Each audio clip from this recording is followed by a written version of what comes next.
Do you ever have regrets that you wish you had done something earlier in your life and you're only like 30, 20, 40?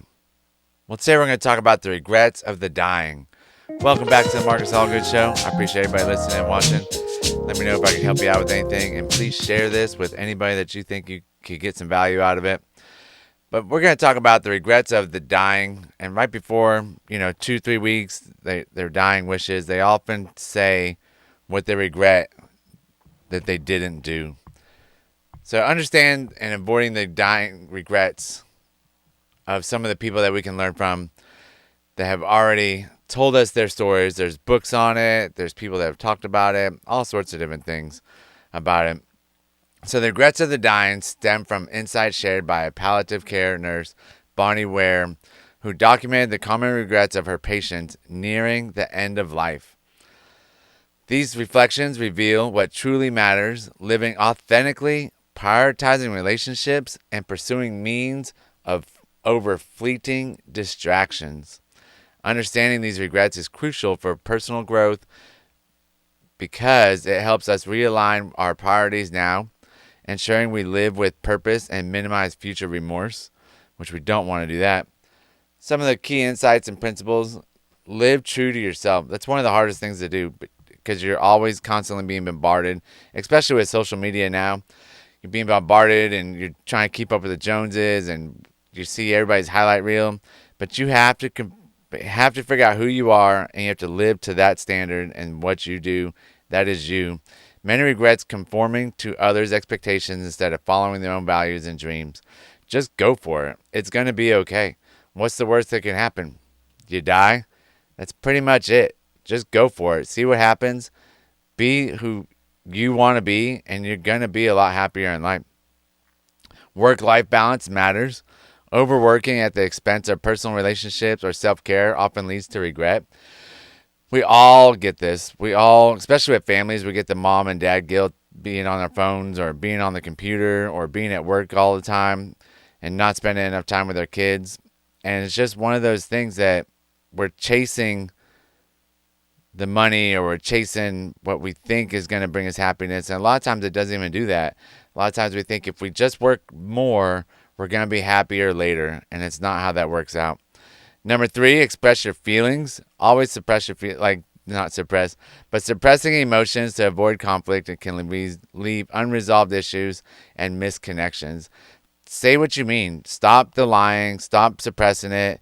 Just don't worry about somebody else's feelings, because most of the times those are your feelings. You think you're projecting your feelings onto that person.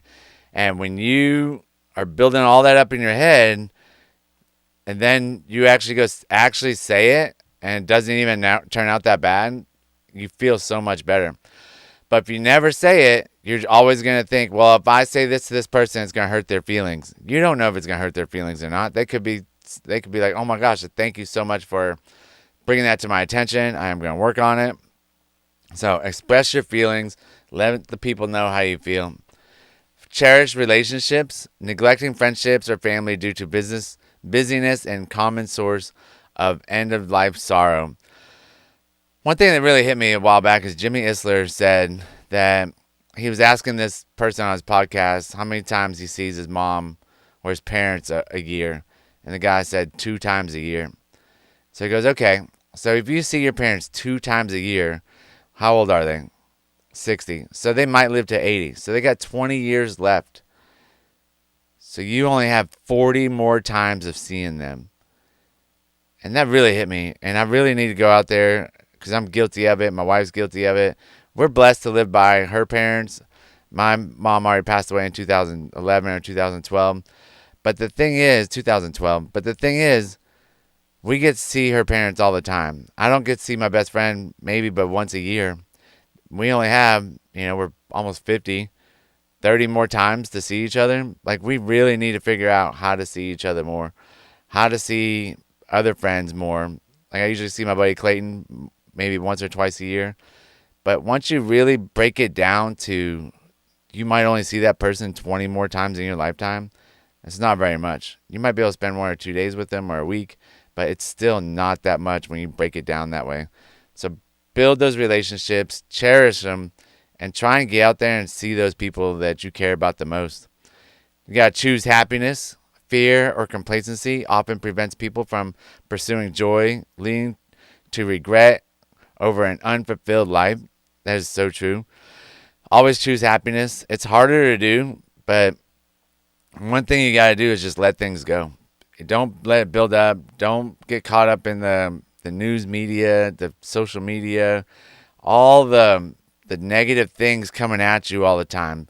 Stick like stay blissful and just stay out of it. It's gonna be okay if you don't know what all is going on in the world, and just hang around people that are happy and joyful as you are, and just stick with it, and you're gonna be okay. Just make it happen. I choose happiness. Most of the time, I'm a pretty happy person. I do get stressed out every once in a while, but I let it go pretty fast. Just say it is what it is. Move on. Push it up to God and let Him take care of it for you.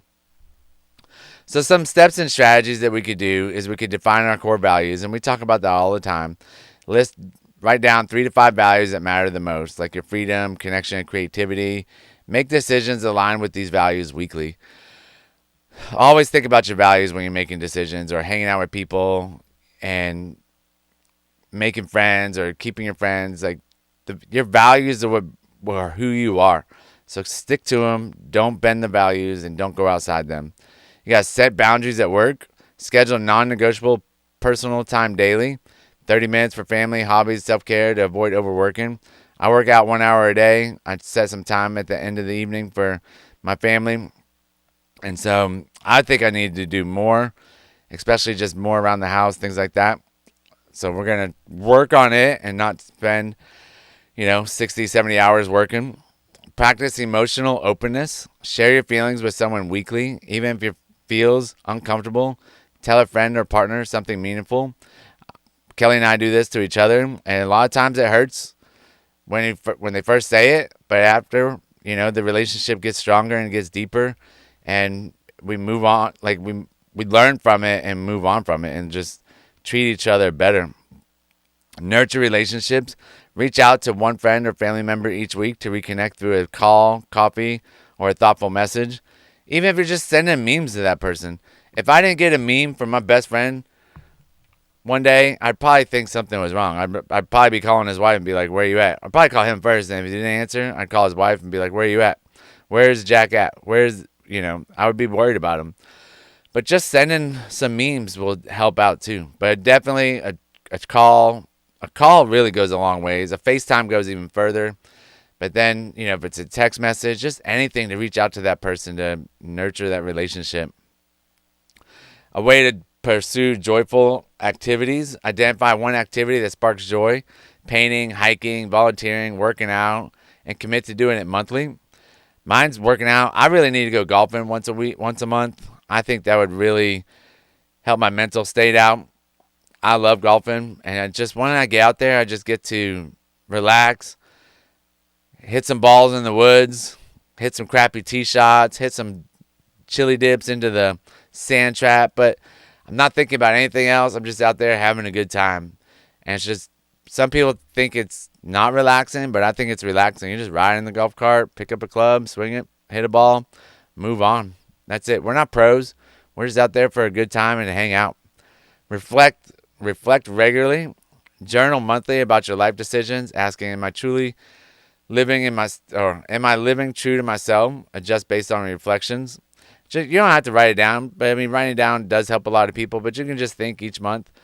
Think back to how you acted that last month. Did you talk bad about people? Did you participate in some gossip? Did you, get into the drama? Did you not work out? Like, think about what you did that month and see how you can fix it for the next month. Some common challenges. Fear of judgment. People are so scared of fear of judgment. Don't even worry about it. I get judged all the time for being sober. And you know what? I don't even care. My life is amazing since I've been sober. And I don't care what anybody thinks. Nobody's going to convince me to go the other way. Oh, start small by expressing your true self in low stakes settings. Example, sharing an opinion in a group. Remind yourself that others' opinions don't define your worth. Just say what you got to say on your mind and just go with it. Who cares what the other person thinks? We all go through it. Like a lot of times we're just walking through the parking lot and somebody's looking at you and you're like, oh, they're probably judging me for what I have on, or they probably judge my haircut. You always think it's somebody's judging you. And most of the time, nobody's judging you. You're judging yourself or judging that person for judging you.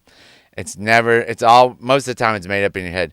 And even if they are judging you, who cares? Nothing's going to happen. You're not going to die from somebody judging you. Just be you, be your authentic self, and go for it. Challenge, difficulty expressing emotions. Practice with small gestures like writing a heartfelt note. If direct expression feels hard, start with journaling to clarify your feelings. Or just go out there and tell whoever you're trying to talk to, just tell them. It's going to make you feel super uncomfortable, but getting out of your comfort zone is one of the best things you can do, because once you do it, you're going to feel so much better. It's going to be like a weight lifted off your chest or off your back. It's going to be like, that wasn't so bad. Losing touch with loved ones. Creating a recurring calendar reminder to contact key people. Even if brief check-ins, maintain meaningful connections. Even if it's brief, like check-ins can maintain a meaningful connection. Just schedule it if you have to. This calendar notification, there's all sorts of reminders out there that you can set to talk to these different people. You don't have to remember, because a lot of times we're like, I need to talk to Jack. I'll call him later. And then 3 weeks later, here it is. No, set the example, set the intention, put it in the calendar, and make it happen. So one of the inspirational stories is Bronnie Ware shares the story of Grace, a patient who regretted spending her life pleasing others. Grace always puts her family's and society's expectations above her own dreams of traveling and writing. In her final weeks, she expressed deep sorrow for not pursuing her passion, realizing too late that her loved ones would have supported her. Inspired by Grace's story, one of Bonnie's readers, a 40-year-old accountant named Mark, decided to act. He started saying no to unfulfilling obligations, took a writing course, and planned a solo trip. Within a year, he published his first short story and felt more alive than ever. Mark's transformation shows that it's never too late to live authentically and avoid the regrets of dying. Applying these insights and strategies today, you can live a life aligned with your deepest values, rich in connection and purpose, ensuring you look back with peace rather than regret. Start now. Every step counts.